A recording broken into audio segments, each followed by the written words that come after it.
Futures, one laugh line at a time. But behind those laughs, she also hid great pain and, as we now know, personal heartbreak. So tonight, a special tribute to Mary Tyler Moore. Stories from her friends right here, also your favorite episodes, and the surprising thing she said was her greatest regret, which had nothing to do with showbiz. Mary Tyler Moore. Mary Tyler Moore dazzled us with her dancing, 3, 4, 5, 6, 7, 8. made us keel over in laughter. I usually look so much better than this. And like the song says, turned the whole world on with her smile. Mary Tyler Moore was without question one of the most influential actresses in television history. All you needed to say was one word, Mary. Everybody knew you were talking about. She ripped up the television comedy rule book and rewrote the chapter on women. I'm upset, and you're just ignoring it. Well, I figured it was just one of those woman things. No, Mr. Brand, it's not. She was actually one of the first to portray a modern woman on television. She reaches right out through the television set, says, I gotcha. I think Mary Tyler Moore has probably had more influence on my career than any other single person or force. She was the first character to make people laugh by being good at her job. Lucille Ball made us laugh by being bad when she was trying to work. Speed it up a little! Mary Richards made you laugh by handling the egos and the insecurities of all the guys she worked with. Read it. All right. Out loud! But to understand just how Mary was able to make it after all, you have to rewind to Brooklyn in the 1930s, where right from the start, Mary set herself apart from the rest. And I was born in Brooklyn, and when you're from Brooklyn, you're supposed to talk like you're from Brooklyn, right? You know what I mean? Well, my family had no money, but they did both major in English in college, and they taught me how to speak correctly. Her early life is a difficult one, with an alcoholic mother and a distant father. For solace, young Mary turns to dancing, working hard at limbering up the legs that would one day carry her to Hollywood. My grandfather once said of me, having watched me prancing and leaping, this child will either end up on stage or in jail. When her family decides to go west, moving to California, 9-year-old Mary is the first one out the door. I knew I would be discovered in Hollywood. I mean, it wasn't likely to happen in Brooklyn. At 18, in an act of rebellion, Mary marries her first husband, a salesman nearly 10 years her senior. She would later explain why to Barbara Walters. Why did you get married so young? Well, you know, I don't want to denigrate my parents, but I was going through a stage at about 16, 17, 18, where I didn't like them very much, and I really wanted to be independent. I didn't want to be told what to do. Every day. In 1955, Mary breaks into show business I'm Happy Hot Point. as a dancing pixie, but Hot Point Appliances goes cold on Mary after she gets pregnant. There I was, not looking very much like the logo they had in mind. After the birth of son Richie, she turns to acting, and though it may have started slow with bit roles on television, she told our Diane Sawyer in 1993 it was her only option. You really think that you would have gone in some completely different trajectory? If I hadn't Dancing become an in a go-go actress, club or- I think I probably would have been homeless. I really don't think there's very much else in life I was prepared to do. But I was disciplined. That discipline would carry Mary to her big break. In 1961, she is called into audition for The Dick Van Dyke Show. Legendary comedian Carl Reiner was the show's creator. And she said the first line, and I heard the sound in her voice, a ping in her voice. My hand became the claw in that machine that picks out candy at the arcades. I walked across the room. In the middle of the scene, he put his hand on my head, sitting in a chair across from him, and said, "Get up." I got up, and he steered me down the hall to Sheldon Leonard's office. And I said, "Sheldon, I got her." The Dick Van Dyke Show. But her on-screen husband, Dick Van Dyke, isn't as sure. She was 23 when she came on the show and had never done any comedy. I knew I was in with a bunch of black belts in comedy, and I had no real experience at it. Even if Mary herself was a little unsure, America wasn't. It fell in love with her portrayal of the feisty and funny housewife, Laura Petrie. Are you angry with me for something? What makes you think that? She just got it so quickly that I'm still fascinated by how fast she grew on that show. But as her career takes off, Mary's personal life stumbles when her first marriage fails. She turns to Carl Reiner for support. I was her father figure because her father was a non-communicative man who didn't know how to talk to her. She was 16 years old before he ever gave her a compliment, and she was going to her prom with a prom dress, and he looked at her, he says, "Mary, you look very handsome." That was the only compliment they ever got. Imagine a beauty like that, getting that as your only compliment. On the show, Reiner encourages Mary to bring parts of herself to the role. The big objection was the pants that I wore. I had seen too many housewives on television who were vacuuming in high heels and a floral printed frock. And I said, wait a minute, that's not the way it really is. I wanted to represent something of me, and I was married and a mother and wore pants. Oh, Rob. And that familiar line would become her catchphrase. Oh, Rob. Oh, Rob. Oh, Rob. Just 2 words that could say so much. People were saying that, even if their husbands weren't Rob. Oh, Rob. As her confidence grows, Mary found both popular success and critical acclaim. The winner in Hollywood is Mary Tyler Moore. Winning her first 2 Emmy Awards for the show. But far more gratifying for her personally was the respect of one particular peer. Gee, I'm glad you're home. How's about a great big... I'll see you later. Lucille Ball was our landlady at that point. She owned Desilu, and we'd be rehearsing on the set, and then we'd hear a laugh. We looked up, and there she was on the catwalk, and she'd be up there watching us. And I will never forget, one day she sort of walked out of the studio and then came back and came up to me and she said, "You're very good," and then walked on. And that was the greatest gift I ever received in this business. The Dick Van Dyke Show ran for 5 seasons before going off the air in 1966. It was the end of a family. The family that I never felt comfortable with as a child. I suddenly felt at home with this bunch of people. And by now, Mary had married a second time to an advertising executive named Grant Tinker. Together, the couple was about to transform the TV landscape. What nobody saw coming was that she would be front and center on one of the most formative shows in television history. This was a seismic change. Stay with us.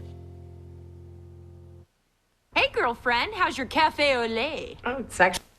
Takes a gamble, makes a break for Broadway, and accepts what seems to be the perfect role. Wherever you're going. Audrey Hepburn's Holly Golightly in a staged adaptation of the classic film Breakfast at Tiffany's. That's Mary, alongside her young and sprightly leading man, Richard Chamberlain. That was your one venture into Broadway, and it seemed to have everything. It sure did. And it was the super-duper flop. Super duper.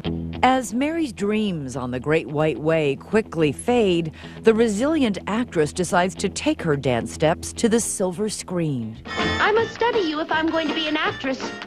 You see, the theater today is full of ruthless women. She did have a pretty nice role in Thoroughly Modern Millie, which was opposite Julie Andrews. It showcased her wonderful skills. But just as the young ingenue was about to regain her stride, her next role opposite Elvis Presley has the actress reciting a whole lot of Hail Marys. I'm a member of the Order of the Little Sisters of Mary. She did play a nun, hence the Change of Habit title. The film Change of Habit hits far from gold at the box office. It would turn out to be the King's last dramatic role in a movie and Mary's last appearance on the silver screen for more than a decade. Mary Tyler Moore's career kind of bumped around here and there for a while aimlessly. Then, the woman who dazzled the world as Laura Petrie is asked to reunite with her former co-star in a television variety special called Dick Van Dyke and the Other Woman. We showcased her. She danced, we did sketches. Remember when I said I'd like you to come on my special? Mm-hmm. And you said, how long was it? And I said, an hour? Yeah. What's up? The show is a ratings getter. The network brass quickly offer Mary her own sitcom bearing her name. Her partner in the project? Grant Tinker. The husband and wife team collaborate on a comedy about a decidedly single woman by the name of Mary Richards. Mary Richards was actually originally intended to be a divorced woman, and CBS hated this idea. They said people don't want to see divorced people on television any more than they want to see people with mustaches, Jews, or people from New York. Mary's character is eventually retooled on Saturday, September 19th, 1970. Mary, what do you think? As a nation is embroiled in anti-war protests, the Mary Tyler Moore Show debuts on the Tiffany Network. So, you're Rhoda Morgenstern, and I'm Mary Richards. The Mary Tyler Moore Show came on television when I was just 12 or 13 years old. Who can turn the world on with her smile? The opening sequence of that show, you had sort of the fear and trepidation of driving to a new city and starting a job with people you didn't know. And it made me think, hey, I could do that. I could have a career. CBS at first fears a show about a single woman juggling home and work, a woman who drives the quintessential muscle car, a Ford Mustang, will fail to attract an audience. They wonder if the sitcom will resonate with the stereotypical stay-at-home American housewife. This show was not an instant hit at all. What nobody saw coming was that she would be front and center on one of the most formative shows in television history. A show that would not only reshape the way women were portrayed in television. I feel I represent women everywhere. Oh, Mary, that's all in your head. Oh, yeah? What would you say if the station manager kept trotting in groups of people and saying, this is our woman executive? But would reshape the way viewers thought of themselves and thought about women in the workplace. An associate producer employed in the fictitious newsroom WJM, the character of Mary Richards has her share of run-ins with her rough-and-tumble boss, Lou Grant. There was one scene when Mary went to Mr. Grant and said, I would like to know why the last associate producer before me made $50 a week more than I do. and Lou Grant looked up at her and said, Because he was a man. I mean, they were dealing with pay equity Let me get this straight. before anyone even understood the term. As the show builds a budding audience, the Mary Tyler Moore Show also begins knocking down taboos on television, You too, Mom. like birth control. Don't forget to take your pill. I won't. That was really unheard of in the early 70s, but so funny. And as Lou Grant said, You know what? You got spunk. Well, I hate spunk. one of my favorite moments was when she told Ted Baxter, will you shut up, Ted? every woman who had to deal with an egotistic, bombastic, conceited coworker, they were giving her a standing ovation at that moment. But as forward-thinking as the show is for its day, feminists like Gloria Steinem aren't fawning over the show, or for that matter, the new fresh face of feminism. Next to something like MASH, or next to something like All in the Family, or Good Times, or The Jeffersons, or any number of these shows, it might have looked like it was avoiding the issues on everybody's mind in the early 1970s. Feminists really picked her apart a little bit. They wanted her to be the perfect feminist, and she wasn't. Gee, thanks, Mr. Grant. She called her boss Mr. Grant when everyone else around called him Lou. As the book Mary and Lou and Rhoda and Ted points out, the sitcom is quietly breaking ground in another way, behind the scenes. They also hired more women writers than any other show before it. Female writers who know a thing or two about sex and the single girl. What do you think you're doing? Oh, I just figured it was a good Put on idea. your shirt. Oh, come on, Mary. Put on your shirt.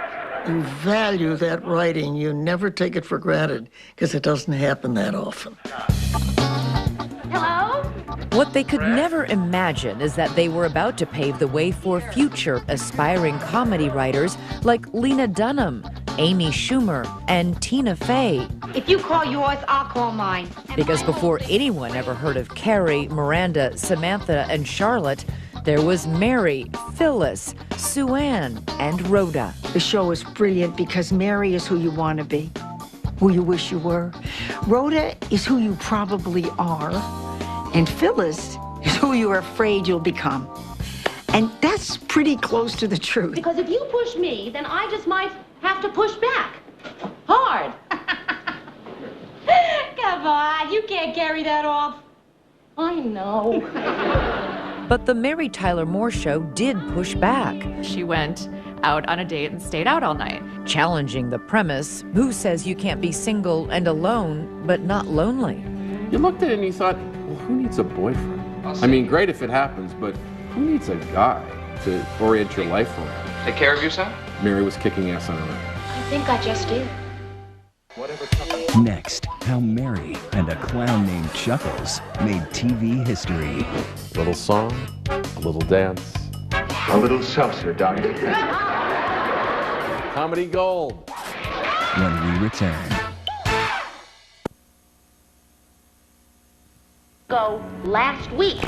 By season 2, Against the Odds, America embraces a complex, strong, modern working woman, and Mary Tyler Moore begins to shine. How many big disasters do we have here in Minneapolis? Hi, guys. Oh, nice timing, Ted.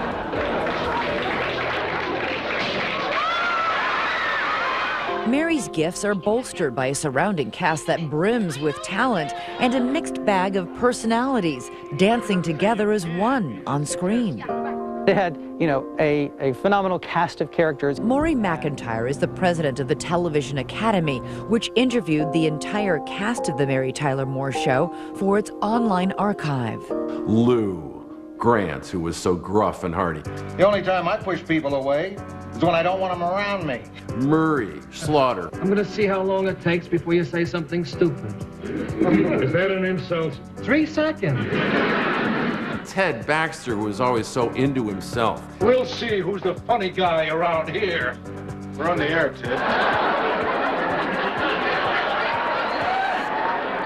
I know that. That vessel of uncorked ambition, Sue Ann Nivens. I must confess, it baffles me why Lou would want something he's already had when he could have something fresh and new and exciting.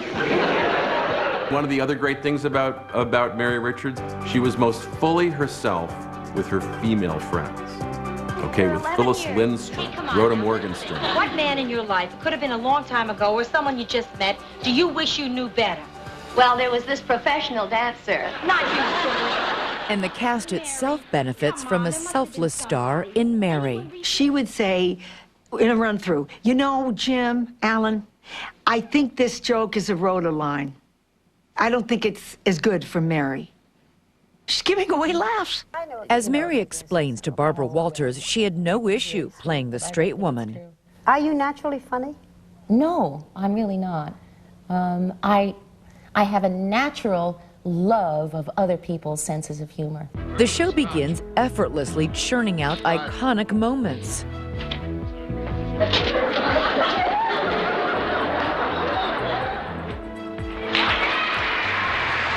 There was the one where Walter Cronkite shows up. That's pretty funny. Excuse me, could you tell me where I could find Lou Grant? Yeah, he's right in there.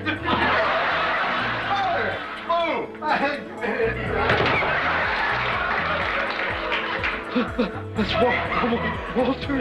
Cronkite. I thought you said you were good friends. Oh, I never said we were good friends. I only said that we never met. Speaking of good friends, Rhoda and Phyllis keep the laughs coming at Mary's stylish apartment in the attic of a Victorian in Minneapolis, which still remains a tourist attraction. The show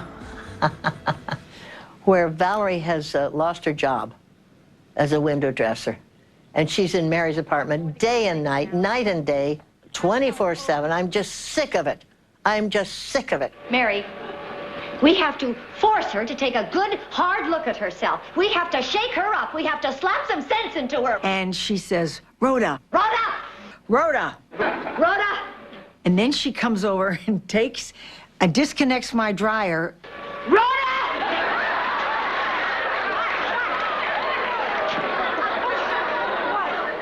And the winner is Mary Tyler Moore Show. Throughout its run, The Mary Tyler Moore Show amasses historic critical success. The Mary Tyler Moore Show as a whole actually was one of the most awarded by the Television Academy. And Mary Tyler Moore also has success behind the camera. The production company she started with her then husband, Grant Tinker, begins launching a string of hit shows. They did The Bob Newhart Show. Hello? They did their spin-offs from The Mary Tyler Moore Show, which were Rhoda. Do you believe this person? Lou Grant. I liked you better fat. Everybody says that. Phyllis. It fills a void since the passing of Lars. Hill Street Blues, St. Elsewhere. The MTM signature, a cat meowing in homage to the roar of the MGM lion and to Mary herself. I think it actually really symbolizes her nicely because she was a tough broad, but she was also this amazing comedic actress and powerhouse.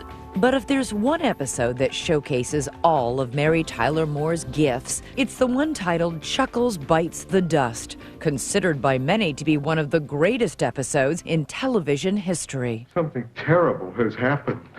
Chuckles the clown is dead. It was a freak accident. He went to the parade dressed as Peter Peanut. And a rogue elephant tried to show him. It was about how different people react differently to death, and some people have to laugh it off. I can just see the insurance claim. Cause of death, a busted goober. And Mary didn't think it was proper, to do that. It's a release, Mary. People need it to get over a tragedy. Everybody does it. I don't. She was very stern with everybody who was making jokes about how this Chuckles the clown had died dressed in a peanut suit. Suppose he hadn't been dressed as a peanut. Would his death still be funny? Could have been worse. He could have gone as Billy Banana and had a gorilla peel him to death. She was actually trying so hard not to laugh all week during the shooting of Chuckles the Clown that she kind of almost bit her lip raw. I wonder which ones are the other clowns. You'll know soon.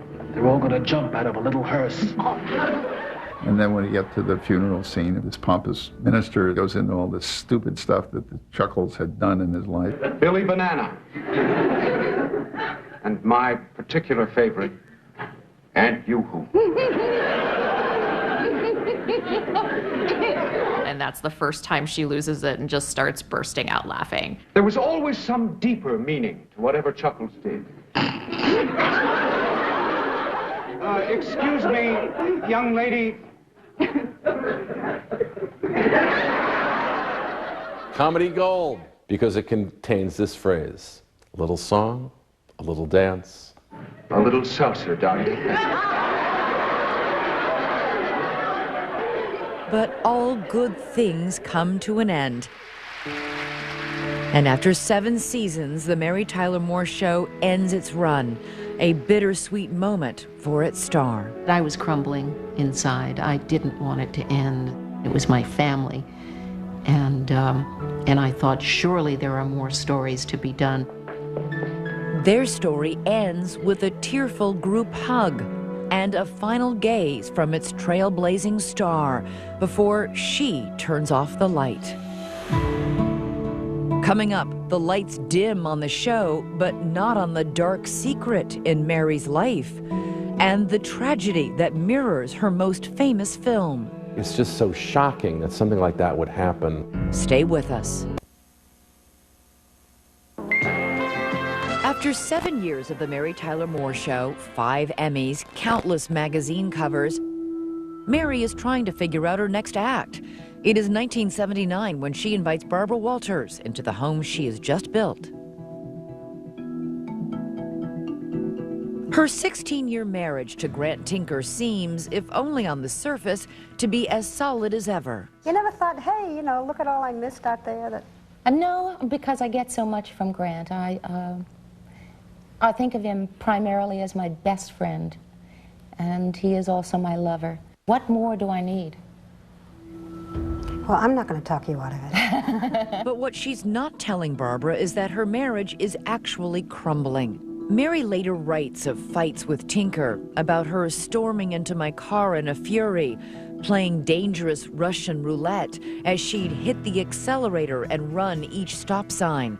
Just 7 months after this interview airs, the marriage is over. Her career isn't faring much better. So, Variety. Okay, let's give it a try. She tries 2 new musical variety shows. Both shows are quickly canceled. Do you feel like a flop? Do you feel like a failure? Did it hurt like hell? Yes, it did. All of those things. Yeah, it really hurt a lot. I'm going to be very grown up, lay some of the responsibility on myself, and say, okay, look in another direction. Always remember. That direction turns out to be a dark one, but it leads to her much-awaited comeback. I know I'm not perfect. Director Robert Redford casts Mary in Ordinary People, the story of an affluent family strained by the accidental death of their prized son. I think it is a very private matter. Redford knew what he was doing. I mean, it's a risk in the sense that she wasn't a bankable actress. She wasn't Jane Fonda. He claims that he used to see me walking on the beach at Malibu where we both lived, and he used to wonder about the dark side of Mary Tyler Moore. And I guess he was right to wonder about that, because there is, in fact, a dark side. And in that dark side is anger, tension? Rigidity, unreasonable expectations. Not bad characteristics, well meant. People after that film would say, oh, she was such a bitch, wasn't she? And she wasn't. I just want you to be happy. Happy? Yes. Ward, you tell me the definition of happy, huh? But first you better make sure that your kids are good and safe, that no one's fallen off a horse, or been hit by a car, or drowned in that swimming pool you're so proud of. Oh. And then you come to me and tell me how to be happy. The performance draws rave reviews and an Oscar nomination. The popular Mary Tyler Moore. But less than 4 weeks after the movie's release, The 24-year-old son of actress Mary Tyler Moore has died of a gunshot wound to the head. the shooting is later ruled accidental. I mean, the whole movie is about the loss of a child, the loss of a son. It's just so shocking that something like that would happen right in the middle of her talking about this movie. What got you through it? I think time, just time. Did you ever think this is insupportable? Mm-hmm. Yeah, but I know that the only alternative is not one that I want, and the alternative is to not be here. But Mary is checking out in other ways, turning to alcohol, a secret addiction she has been hiding even during her star turn as Mary Richards. I think I should have talked about it more, either with a counselor or a therapist or my friends. And then I probably would not have gone through the alcoholism. I'm not sure that that's true, and I don't want to lay that off entirely on my son's death. While dealing with her heartbreak and self-medicating with alcohol, in 1982, Mary meets a doctor caring for her mother.